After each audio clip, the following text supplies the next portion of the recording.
ये बहुत ही हर्षोल्लास की बात है और एक गर्व भी महसूस होता है कि भारतीय साइंटिस्ट ने 12,144 किलोमीटर पर घंटे वाली स्पीड वाली मिसाइल बना दी है और इन्होंने इसका नाम ब्रह्मास्त्र जी। रखा है। एक बहुत बड़ी उपलब्धि है और इसके कारण चाइना भी सकते में आ गया।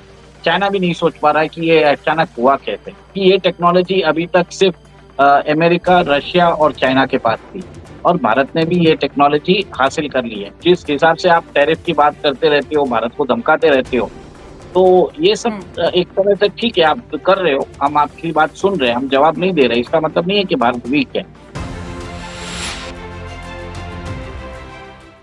जय हिंद, नमस्कार, मैं अंबर ज़ैदी स्वागत करती हूँ आप सबका एक बार फिर से और एक बहुत बड़े अपडेट के साथ आपके साथ हाज़िर हूँ, जिसको जानकर आपको भी बहुत खुशी होगी। इंडियन साइंटिस्ट ने एक बहुत बड़ी उपलब्धि हासिल की है और जिस पर अमेरिका, चाइना और दुनिया भर की जो बड़ी-बड़ी सुपर पावर्स हैं, वो खुद अचंभे में हैं कि आखिर ये कैसे हो गया। और भारतीय साइंटिस्ट ने मॉडर्न डे ब्रह्मास्त्र जो हम अपने पुराणों में सुना करते थे, जिसकी व्याख्या वो भारतीय साइंटिस्ट ने उसको हकीकत बनाकर दिखा दिया है और एक 12,144 किलोमीटर पर घंटा की स्पीड से चलने वाला मॉडर्न डे ब्रह्मास्त्र भारतीय साइंटिस्ट ने बना लिया है। और अगर इस स्पीड के हिसाब से हम जाएँ तो न्यू दिल्ली से वॉशिंगटन डीसी के बीच में 1 घंटे में सफ़र तय किया जा सकता है। जो हम सुनते थे कि पलक झपकते ही इधर से उधर जो पुराणों में, रामायण में, उन सब में सुनते थे, वो सारी चीज़ें हालाँकि बहुत सारा टेक्नोलॉजिकल एडवांसमेंट और काफ़ी कुछ अचीव आज हम कर गए हैं, लेकिन वो सारी चीज़ें हमें अब इमेजिनरी लगती थी, लेकिन अब वो सारी चीज़ें कहीं न कहीं हकीकत होती जा रही हैं। बड़ा उपलब्धि, बड़ा डेवलपमेंट है, इस पे उमेश जी से बात करेंगे। उमेश जी, एक के बाद एक बड़े अपडेट्स आ रहे हैं, अच्छी-अच्छी खबरें भारतीय साइंटिस्ट के हवाले से लगातार आती रहती हैं। कितना बड़ा डेवलपमेंट, कितना बड़ा अपडेट है ये कि भारतीय साइंटिस्ट ने मॉडर्न डे ब्रह्मास्त्र बना लिया है, 12,144। अंबर जी, एक बहुत-बहुत बहुत स्वागत है ही आपका। नमस्कार। नहीं, ये बहुत ही हर्षोल्लास की बात है और एक गर्व भी महसूस होता है कि भारतीय साइंटिस्ट ने 12,144 किलोमीटर पर घंटे वाली स्पीड वाली मिसाइल बना दी है और इन्होंने इसका नाम ब्रह्मास्त्र जी, रखा है और आपने बरोबर बोला है कि जी, ये डिस्टेंस न्यू दिल्ली और वॉशिंगटन के बीच में है। मतलब आप समझ लीजिए 1 घंटे में आप वॉशिंगटन पहुँच सकते हैं और ये जी, मिसाइल जो जनरली यूज़ होने वाली है, ये मेरे हिसाब से नेवी वर्ज़न के लिए यूज़ किया गया है। इसका नाम हुँ, रखा गया है इन्होंने long range anti ship missile. ये हाइपरसोनिक ग्लाइड मिसाइल है और आप ये देखिए, ये जो मिसाइल का अगर आप स्पेसिफिकेशन देखते हैं, हुँ, तो 1 सेकंड में ये 3.37 किलोमीटर्स ट्रैवल कर रहा है, ठीक है? हुँ, और इसकी जो स्पीड है, माक 10 बताया जा रहा है और जिन लोगों को समझ में आता है कि जो ये माक स्पीड इसकी कैलकुलेट करता है द स्पीड ऑफ साउंड, तो ये 10 times the speed of sound के हिसाब से ये ट्रैवल कर रहा है। और जी, और अंबर जी, एक और एक चीज़ है कि हमारी जो ब्रह्मोस मिसाइल है, जो जी, हम अभी हमने जिसको वियतनाम को देने वाले हैं और फिलीपाइंस को दे दिया है, इंडोनेशिया लेना चाहता है, इवन सऊदी अरेबिया और इजिप्ट भी लेना चाहता है। उसकी स्पीड है 2.8 जो माक स्पीड है। आप ये समझ लीजिए 10 माक स्पीड है तो कम से कम साढ़े 3 गुना ज़्यादा है। तो एक बहुत बड़ी उपलब्धि है और इसके कारण चाइना भी सकते में आ गया। चाइना भी नहीं सोच पा रहा है कि ये अचानक हुआ कैसे? क्योंकि ये टेक्नोलॉजी अभी तक सिर्फ अमेरिका, रशिया और चाइना के पास थी और भारत ने भी ये टेक्नोलॉजी हासिल कर ली है। और आपको जान के आश्चर्यचकित हो जाएँगे कि ये टेस्टिंग उन्होंने नवंबर 16, 2023 को किया था और इन्होंने रिलीज़ अभी किया है ये न्यूज़ को। तो भारत के पास बहुत सारी टेक्नोलॉजी हमारे डीआरडीओ के पास होनी चाहिए। वो बताते नहीं है और एप्रोप्रिएट टाइम पे बताया। तो इस आप और आपने देखा है कि कैसे यूरोपियन यूनियन की जो कमिश्नर आई थी लास्ट ईयर, जो लास्ट वीक आई थी, प्रेसिडेंट उर्सुला वॉन डेर लेyen, उन्होंने भी बोला है कि भारत के साथ हमें डिफेंस कोऑपरेशन करना है। और कल आपने देखा है कि बेल्जियम की प्रिंसेस आई थी, जिनके साथ हमने एक करार भी साइन किया है। भारत की एक कंपनी के साथ उन्होंने करार भी साइन किया और वो भारत के साथ डिफेंस एग्रीमेंट भी बनाना चाहती है। तो इसका मतलब क्या हो रहा है, आप देखिए, भारत जी, के अंदर एक मिलिट्री इंडस्ट्रियल कॉम्प्लेक्स बनने वाला है। एक देश का नहीं, इस कंप्लीट यूरोपियन यूनियन जी, का। आप देखेंगे ब्रिटिश आने वाले हैं, फ्रेंच आने वाले हैं, जर्मन आने वाले हैं, स्वीडिश आने वाले हैं, इटालियन आने वाले हैं, बेल्जियम आने वाले हैं। 6 कंट्री तो यूरोप की अब मुझे मैं नाम मैं आप नाम लेके बोल रहा हूँ, ठीक है? उसके अलावा इज़राइल रेडी है, रशिया रेडी है, अमेरिका रेडी है, जापान भी रेडी हो जाएगा थोड़े दिनों में। तो भारत के अंदर एक ग्लोबल इंडस्ट्रियल हब बनने वाला है, मिलिट्री इंडस्ट्रियल कॉम्प्लेक्स। और आप देखिए जब भी इस कंट्री में जब कोई कंट्री एक मिलिट्री इंडस्ट्रियल कॉम्प्लेक्स बन जाता है, तो उसको पावर और प्रोटेक्शन जी, मिल जाता है। और आज ऐसी हालत हो गई है कि चाइना ने भी अपने सुर बदल लिए। तो ये एक बहुत बड़ी खबर है। जी, और आपने ये भी देखा है कि इस खबर के साथ भारत का रुतबा जो है, वो बढ़ने वाला है। अमेरिका भी नोटिस करेगा और जिस हिसाब से अब निकाला है इनको खबर, तो डोनाल्ड जी। ट्रम्प ने हमेशा भारत को जो जिस हिसाब से टैरिफ अब्यूज़र बोल रहे हुँ, हैं, तो कभी-कभी शक्ति प्रदर्शन भी ज़रूरी होता है, क्योंकि जी, चमत्कार को ही प्रणाम करते हैं लोग। तो जी, अब शायद एक तरह से भारत ये बताना चाहेगा कि हमारे पास सारी टेक्नोलॉजी है, अगर आपसे हम माँग रहे हैं, तो हम इसको टाइम कंस्ट्रेंट के हिसाब से माँग रहे हैं।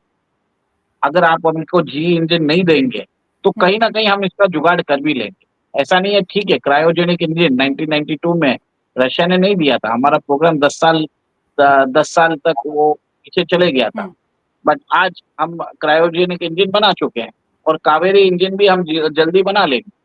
उसका भी हमने हुँ, जो थ्रस्ट पावर है, 73 केएन तो हमने हुँ, अचीव कर लिया है, 90 केएन की ज़रूरत है। टेस्टिंग चल रही है, तो अमेरिका को समझना पड़ेगा। और सेकंड, जिस हिसाब से आप टैरिफ की बात करते रहते हो, भारत को धमकाते रहते हो, तो ये सब हुँ, एक तरह से ठीक है, आप कर रहे हो, हम आपकी बात सुन रहे हैं, हम जवाब नहीं दे रहे, इसका मतलब नहीं है कि भारत वीक है। एक तरह से ये जो मिसाइल के बारे में आज जो सूचना आई है, एक तरह से अमेरिकी राष्ट्रपति को भी एक संदेश दिया जा रहा है कि आप हमको एक हुँ। पैराग्रा मत समझिए। मेरा यही मानना है। जी, बिल्कुल और कहीं न कहीं जहाँ पर हमने डिफेंस डील्स में डिले देखा है और उसकी वजह से कहीं न कहीं भारतीय साइंटिस्ट जो हमारे डीआरडीओ साइंटिस्ट हैं, जिनको लेकर अक्सर शिकायतें भी रहती हैं कि डीआरडीओ ने नहीं किया, इसरो बहुत अच्छा करता है। फाइनली डीआरडीओ भी ट्रैक पर आता हुआ नज़र आ रहा है। इसलिए कहते हैं कि लीडरशिप अच्छी हो तो पूरा देश आगे बढ़ता है। वो ठंडे संस्थान जिनसे बहुत ज़्यादा उम्मीदें नहीं की जाती थी, उनसे भी बड़े-बड़े डेवलपमेंट्स और बड़े-बड़े अपडेट्स आ रहे हैं। डीआरडीओ साइंटिस्ट की ये बड़ी उपलब्धि है।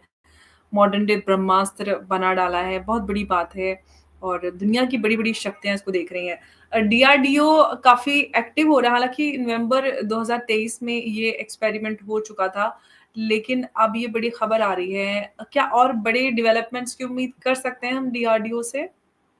देखिए, डीआरडीओ का जो मिसाइल डेवलपमेंट प्रोग्राम है, वो डायरेक्ट रिपोर्ट जी, होता है प्राइम मिनिस्टर ऑफिस को, ठीक है? तो जी। कहीं न कहीं वहाँ पे टारगेट्स मिला जाता है और उनको अचीव करना ज़रूरी है। और मेरा हुँ, ये मानना है कि अब जो कावेरी इंजन का डेवलपमेंट है, उसकी भी progress day to day monitoring हो रही है। और हमने हुँ, बहुत बार जैसे-जैसे डेवलपमेंट्स आते हैं, हमने आपके चैनल पे ही बहुत बार उस हुँ, डेवलपमेंट्स को हमने बोला भी है। और जैसे हुँ, कावेरी इंजन की भी बात चल रही है कि रोल्स-रॉयस ने ऑफ़र कर दिया है, सैफ़रॉन ने ऑफ़र कर दिया है और जीई भी हुँ, अभी शायद अपने सुर बदल देगा। तो कहीं न कहीं जैसे ही हमारे पास उनको लगेगा कि भारत अ, ये टेक्नोलॉज़ी हासिल कर लेगा, ये लोग आ जाएँगे अपने हिसाब से। तो देखिए, हुँ, आपको इन वेस्टर्न टेक्नोलॉजी पे डिपेंडेंट होने की ज़रूरत नहीं है। हमें इंडिजिनसली टेक्नोलॉजी चाहिए रहता है और हमें एक ही चीज़ है कि we should not put all the eggs in the one basket. और भारतीय हुँ, सरकार सही काम कर रही है। कुछ वेपन सिस्टम्स हम रशिया से लेते हैं, कुछ हम अमेरिका से लेते हैं, कुछ हम इज़राइल से लेते हैं, कुछ हम फ्रांस से लेते हैं, कुछ हम जर्मनी से लेते हैं, कुछ हम ब्रिटेन से लेते हैं। तो डाइवर्सिफ़ाई रखने में हमारा फ़ायदा है, क्योंकि अगर हम एक ही सप्लायर पे हम डिपेंडेंट होंगे, तो आज जो नेटो का हाल हो रहा है, जो नेटो के अंदर ईयू नेशंस का हाल हो रहा है, वो भारत का हाल होगा। आज नेटो को वापस अपनी वेपनरी बनाने के लिए उन लोगों ने कमिट किया है 800 billion Euros for the next 4 years, तो कंप्लीट हुँ, वेपनाइजेशन प्रोग्राम। क्योंकि अभी उनको खुद के वेपन्स बनाने पड़ेंगे। अभी उनके पास अमेरिकन वेपनरी है। अब हुँ, जैसे ब्रिटेन की बीएई सिस्टम्स है, इटली का लिनाडो है। इन सबको ये लोग इन लोगों के इन ये जो इनके पास भी कैपेसिटी थी और स्वीडन के पास खुद के फाइटर जेट्स थे, पर उन्होंने कभी उसको परस्यू नहीं किया, क्योंकि वहाँ पे नेटो में अमेरिकन प्लेन्स चलते थे, F-35 चलते थे। तो सब जो हुँ, मेंबर कंट्रीज़ है, they used to buy American weaponry. अब भारत को फ़ायदा होने वाला है इससे। अब क्या होगा, ईयू और नेटो के बीच में डाइवोर्स हो चुका है। अब ये कंट्रीज़ भारत के अंदर वो लोग आने वाले हैं और भारत के अंदर एक मिलिट्री इंडस्ट्रियल कॉम्प्लेक्स बनेगा। उमेश जी, यही से एक सवाल है आपके लिए कि आपने कहा कि ईयू और नेटो का डिवोर्स हो रहा है, तो इस डिवोर्स का फ़ायदा किसको होने वाला है? और जो भारत में मिलिट्री इंडस्ट्रियल कॉम्प्लेक्स बनने की बात करें, वो तो हम इस पे लगातार चर्चा करते रहते हैं। हम भारत की ओर देख रहे हैं सारे ही फ्रांस से लेके रशिया, अमेरिका सब टेक्नोलॉजिकल ट्रांसफर के लिए तैयार हैं, भारत की जो मेक इन इंडिया पॉलिसी है उसके तहत। साथ ही साथ इंडियन जो साइंटिस्ट हैं, वो भी इस दिशा में तेज़ी दिखा रहे हैं और काम कर रहे हैं। तो ऐसे में अ, क्या नज़र आ रहा है आपको इस दिशा में? क्या फ्यूचर होने वाला है इसका? देखिए, हमने आपके ही शो में किया था, हमने बताया था कि कैसे लॉकहीड मार्टिन भी अपनी फैसिलिटीज़ भारत में बना रहा है। बोइंग आ चुका है, एयरबस आ चुका है, ठीक है? और मैंने आपको ये भी बता दिया कि 6 से 7 कंट्रीज़ ईयू की जो जिनके पास डिफेंस टेक्नोलॉजीज़ है, जैसे इटली है, इटली के पास Italy is very good in making helicopters, combat helicopter. साथ सब कंट्रीज़ की कुछ ना कुछ स्पेशलिटी है। ब्रिटेन का जो मार्टिन बेकर जो उनका सीट इजेक्शन सिस्टम्स है, दुनिया में जितने भी एयरक्राफ्ट होते हैं, उसमें मार्टिन बेकर के सीट इजेक्शन सिस्टम्स यूज़ होते हैं। जर्मनी के पास सबमरीन्स की टेक्नोलॉजी है, फ्रांस के पास फाइटर हुँ, जेट्स की टेक्नोलॉजी है, ब्रिटेन के पास हुँ, फाइटर जेट्स की भी है, they have been the partners of America. तो उनके पास जितनी भी अमेरिकन टेक है, उसकी जानकारी ब्रिटिश के पास है। तो कहीं न कहीं हम देखेंगे कि आगे जाके भारत और ईयू के देशों के बीच में यूरोप प्लस ब्रिटेन के साथ मिलिट्री इंटीग्रेशन होगा। हम पैक्ट साइन करेंगे, फ्री ट्रेड एग्रीमेंट साइन करेंगे, memorandum um, of association sign करेंगे। हम उनके साथ मिलिट्री ड्रिल्स करेंगे और हुँ, उनको भी मालूम पड़ जाएगा कि भारत के पास वो टेक्नोलॉजी है, वो कैपेसिटी है। हमने बात भी की कैसे Pinaka multi barrel rocket launching system France interested है। भारत की एक कंपनी के साथ अमेरिका जो हमने बात किया था कल्याणी के साथ, वो हमारे 155 गन्स को लेके वो इंटरेस्टेड है। तो भारतीय डिफेंस सिस्टम्स अगर बाहर की यूरोपियन नेशंस ले रहे हैं और नेटो नेशंस ले रहे हैं, तो आप समझ जाइए उसका स्कोप बढ़ जाता है। पहले क्या नेटो के अंदर सिर्फ अमेरिकन वेपनरी चलती थी। अब आप सोचिए ईयू के 28 नेशंस हैं, वो लोग फ्री हो चुके हैं। उनके ऊपर कोई हुँ, बंदिशें नहीं है। तो इसका फ़ायदा किसको होगा? इसको फ़ायदा होगा यूरोपियन डिफेंस कंपनीज़ की और यूरोपियन डिफेंस कंपनीज़ भारत के अंदर इन्वेस्ट करेंगे, टेक्नोलॉजिकल ट्रांसफर होगा, लोकलाइज़्ड कंपोनेंट्स लेंगे, हमको आईपी राइट्स देंगे, फिर हम यही वेपन्स वापस एक्सपोर्ट भी कर सकते हैं, अगर उनके साथ जॉइंट कोलैबोरेशन करें। तो बहुत स्कोप तो बहुत ज़्यादा है और मेरे हिसाब से अमेरिकन डिफेंस कंपनीज़ के जो अच्छे दिन हैं, वो वो शायद खत्म हो चुके हैं और उनके शेयर्स अभी नीचे आने वाले हैं, अगले 1-2 महीने में। क्योंकि world will have to comes to terms कि how this things are going on. Europe के अंदर फ्रांस अपना खुद का लीडरशिप दिखाने की बात कर रहा है। तो वो सब चीज़ें अंबर जी बहुत चेंजेस हो रहे हैं। It is very difficult to comprehend मतलब समझना बहुत मुश्किल है इतने शॉर्ट टाइम में। बट मेरी जो इनिशियल रीडिंग है इसमें भारत को फ़ायदा बहुत हो रहा है। और आप ये देखेंगे कि जिस हिसाब से भारत अपनी टेक्नोलॉजी अब जैसे-जैसे रिवील करेगा, the world will notice. The world will notice the technological prowess of India. The world will notice the technological achievements. ऐसा नहीं है कि अगर मैं मानता हूँ हम जेट इंजन के अंदर फाइटर जेट इंजन में हम फेलियर हुए हैं, बट उसमें कहीं न कहीं उस पर्टिकुलर सेक्शन ऑफ डीआरडीओ का प्रॉब्लम है, जीटीआरई का। यहाँ पे आप देखिए वही डीआरडीओ के अंदर मिसाइल डिफेंस सिस्टम्स, मिसाइल्स हम बना रहे हैं, वो एक्सेल कर रहे हैं। It is a world class thing. हमने रशिया की ऑर्शनिक मिसाइल की बात की, उसकी स्पीड है माक 11। आपके पास माक 10 तो पड़ी थी, 1.5 साल बाद आपने आप बोला है। तो किसको मालूम मार्क 13 या 14 भी हो सकती है, भारत ने बताया नहीं होगा। डीआरडीओ को जब लगेगा तो बताएगा। अब ये बताइए यही अपडेट अगर 2-3 साल बाद आ रहा है, तो हो सकता है पता नहीं क्या करके बैठे हों और अभी बता नहीं रहे हैं। ये डिले क्यों होता है? अगर कोई चीज़ अचीव कर ली है, तो उसको शेयर करने के पीछे उस मतलब सही समय का इंतज़ार करते हैं या कुछ और इसके पीछे रीज़न्स देखते हैं कि 2023 की खबर है, 2025 में हम देख रहे हैं? It's a element of surprise. It's एक तरह से अच्छा ही चीज़ है कि लेट द एनिमी गेस। और अब दिखाना ज़रूरी है कि भारत के अंदर भारत सराउंड हो गया है 3 फ्रंट वॉर के लिए। आपको मालूम है बांग्लादेश में जैसे रेजिम चेंज हुआ है, तो कल वहाँ पे एक फॉर्मर जनरल ने बोला है कि Bangladesh is no longer friend of India, it is a threat. तो 3 फ्रंट वॉर की जो बात है इंडियन एस्टेब्लिशमेंट को समझ में आ गई है, क्योंकि मोहम्मद यूनुस ने हमेशा एंटी इंडिया स्टैंस लेते जा रहे हैं। पाकिस्तान हुँ, के जो आर्मी चीफ है, आईएसआई चीफ है, वो रंगपुर बॉर्डर पे दिखेगा ही। तो कहीं न हुँ। कहीं उनको समझाना ज़रूरी है, चाइना को भी समझाना ज़रूरी है, पाकिस्तान को भी समझाना ज़रूरी है, कि अगर आप नहीं माने तो आप एक ये 3 मिसाइल उड़ेगी, एक शंघाई में गिरेगी, एक इस्लामाबाद में गिरेगी, एक ढाका में गिरेगी। ज़रूरी है दिखाना, क्योंकि चमत्कार को ही प्रणाम करते हैं लोग। शक्ति प्रदर्शन ज़रूरी है। बिल्कुल, शक्ति प्रदर्शन तो बहुत ज़रूरी है, किसी भी और देश को और सुरक्षा के हिसाब से तो बहुत ज़्यादा अहम अहम हो जाता है। ऐसे में जबकि हमारे आस-पास जो है हॉस्टाइल नेबरहुड है और उसके साथ और भी दुश्मन मिले हुए हैं, ख़ासतौर से पाकिस्तान, चाइना, उनके पास हम टेक्नोलॉजिकल एडवांसमेंट की बात करते हैं या रिसेंटली चाइना के मिलिट्री बजट की बात करें, $246 बिलियन चाइना ने अपना मिलिट्री बजट बना दिया है, 7% 7.2% टू बी प्रिसाइज़ हाइक दिया है। तो बड़ा ज़रूरी हो जाता है कि हम जो हमारे इंडिजिनस डिफेंस जो प्रोडक्ट्स हैं, इक्विपमेंट्स हैं, उन पे हम क्या अपडेट हैं, क्या कर रहे हैं और हम कितने अपग्रेडेड हैं। फाइटर जेट्स की भी हम बात करते हैं, इंजन को लेके भी अक्सर हम चर्चा करते हैं। तो सारे ही भी जो भी जितने भी मसले हैं डिफेंस से रिलेटेड उस पे हम अक्सर बात करते हैं और सब पे चर्चा होती है और आज का जो अपडेट है बहुत ही खुशगवार अपडेट है और बहुत ही एक्साइटिंग खबर है हम सबके लिए और बहुत खुशी हो रही है मुझे तो ये बताते हुए और मैं एक्साइटमेंट में उमेश जी को नमस्कार करना भी मैं भूल गई। आज इतनी देखिए बढ़िया खबर।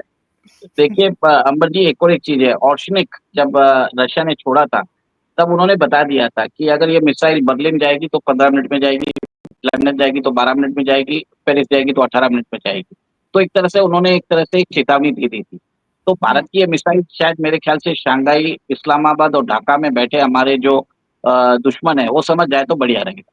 मैं इतना ही बोलना चाहूँगा। बस यही अब ये जो आपने बोल दिया ये मैं आपसे पूछने वाली थी कि इस समय की मैंने आपसे पूछा था कि किस वजह से इस समय का इंतज़ार किया जाता है। जो खबर 2023 की 25 में बताई जा रही है, क्या इसके पीछे के कारण है कि आज हमारे दुश्मन या होस्टाइल नेबरहुड हमारे आस-पास डेवलप हो गई है। तो ये खबर साझा की जा रही है कि हमारे पास मॉडर्न डे ब्रह्मास्त्र है, इतना पावरफुल हमारे पास मिसाइल हमारे साइंटिस्ट ने बना लिया है। बस यही बात है कि ना कि हमारा जो we are surrounded by hostile neighbours and we can not we can आपने जैसे बताया कि 22,000 किलोमीटर की हमारी जो बॉर्डर्स है, उसको सिक्योर करने की भी ज़रूरत है।